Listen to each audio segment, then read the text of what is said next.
So, 2019 has come and gone, and this past year was undeniably huge for movies. Some of the biggest franchises in film history came to a quote-unquote end, some legendary filmmakers released their latest works, some promising newcomers continued to evolve their personal styles, and also Cats happened. I can never forget Cats, so neither should you. So, as with every year, I wanted to take a look back and talk about my favorite movies that came out and I saw in 2019, in no particular order or ranking, just what I consider to be the best of the best. Unfortunately, there are a few movies I haven't gotten the chance to see yet because of international release dates like 1917 and Uncut Gems, so hopefully I can get to those soon. That being said, these were my favorite movies of 2019, starting with Avengers Endgame.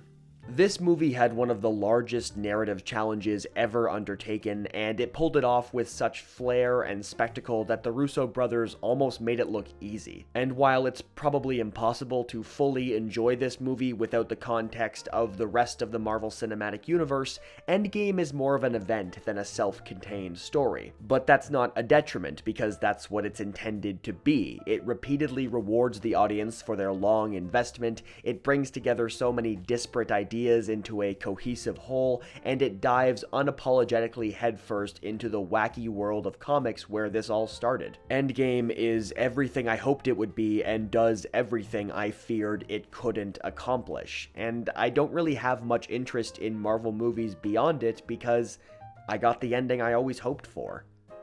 Once Upon a Time in Hollywood.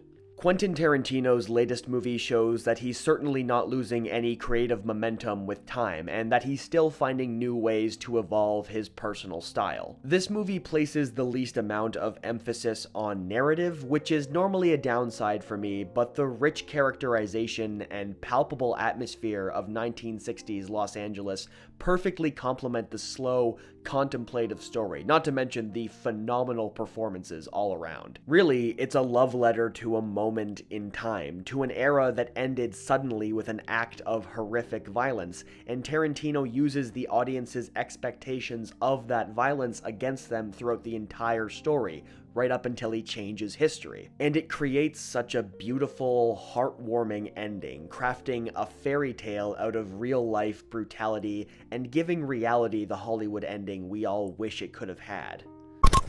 El Camino.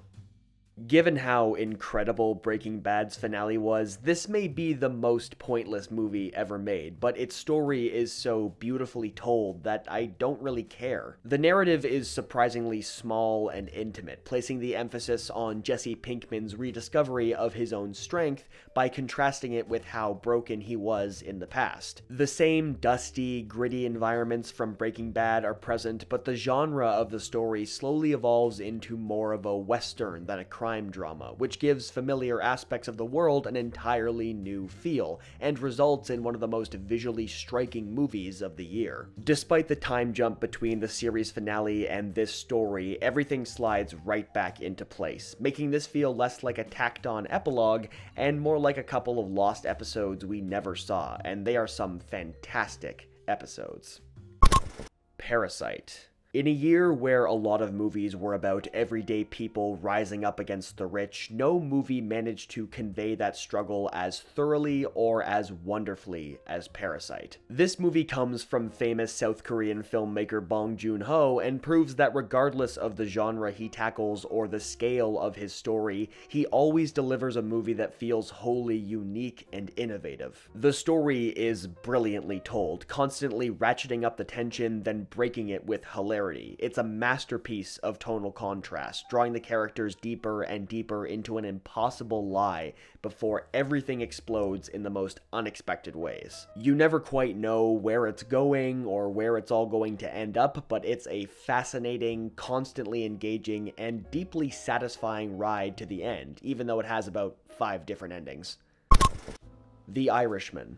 I know, it's blasphemy to put both this and Endgame in the same top 10 list, but I love this movie for entirely different reasons. This movie feels like Martin Scorsese reflecting on the genre he innovated, and approaching a recognizable story with a perspective he's never fully taken before. The tone is less energetic than contemplative, the violence feels even more brutal in its rarity, and by the time the story is wrapping up, you feel like you've seen more than a movie, you've seen a man's entire life. It's a fascinating exploration of time, memory, and friendship, and even with the daunting 3.5 hour runtime, I can't wait until I find the time to watch it again and dig even deeper. Marriage Story. I can never quite predict which movie is going to be my favorite of the year, but this quiet, understated, and yet deeply complex drama took that title in 2019. This movie is built on the back of two phenomenal performances by Adam Driver and Scarlett Johansson, and watching them desperately try to hold on to the love they felt while pulling each other apart is heartbreaking. There's a constant underlying tension to every move they make, everything they say, and the pain between them just keeps building and building until the dam finally breaks in one of the most brutally simple scenes of the year. I just wanted to watch it over and over again, despite the fact that it's not a very fun thing to sit through, and every time I did, I found more and more nuance that rebuilt the emotion every time. The futility, the pain, and the rage that's hiding it all seem overwhelming, but there's always hope and love underneath. Knives Out. Now that we have a new Star Wars movie to complain about, I hope the conversation around Rian Johnson evens out a bit, because this guy is really good at making movies. The fun thing about the whodunit mystery genre is that you know everything is trying to distract you from the ultimate reveal, and Johnson builds layer after layer of intriguing mysteries and twists. This movie embraces the campy, goofy aspects that often emerge in that genre while maintaining a socially conscious thematic underpinning that never feels preachy, but rather necessary for the situation the characters become trapped in. It's almost unbelievable how many details are packed into every shot, every line, every interaction, every quiet moment between characters, and how much is hidden in plain sight. Now just give Rian Johnson his Star Wars trilogy, please. Ready or Not. As someone who isn't really into horror movies, I always appreciate a good self-aware twist on that genre's formulas, and this movie repeatedly delivers on that. It expertly balances tense, exciting set pieces with witty, detached humor, delivering a story that's equal parts thriller and tongue-in-cheek parody. At the center of it all is Samara Weaving as Grace, who's become one of my new favorite horror heroines. She's funny, capable, and it's incredibly fun to watch her make her way through the comedic and horrific aspects of the story. Also, this movie easily has the best ending of the year, possibly my new favorite ending of all time. Honestly, it's worth watching just to see how it wraps up.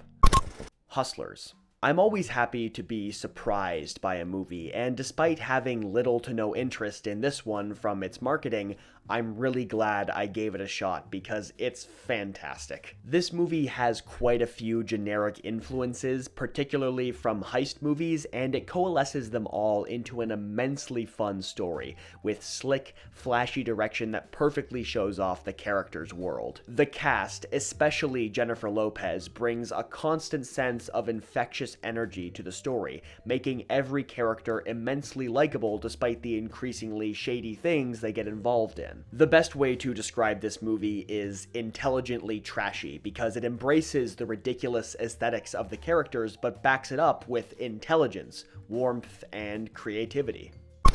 Hail Satan. Every year, one documentary hits me really hard, and I really did not expect it to be the one about the Satanic Temple, but hey, here we are. The story this movie tells is pretty straightforward, and it's essentially a one-note joke that never gets old because the people it follows are so fascinating in their commitment. What really sells this movie is its sharp sense of humor, particularly in its editing. Whenever the intensity starts to ramp up, it snaps you back to reality and emphasizes how ridiculously simple the whole organization is. It almost feels like a mockumentary at times, and it's hard to tell if this whole thing is one big, elaborate piece of performance art or a testament to the power of human belief.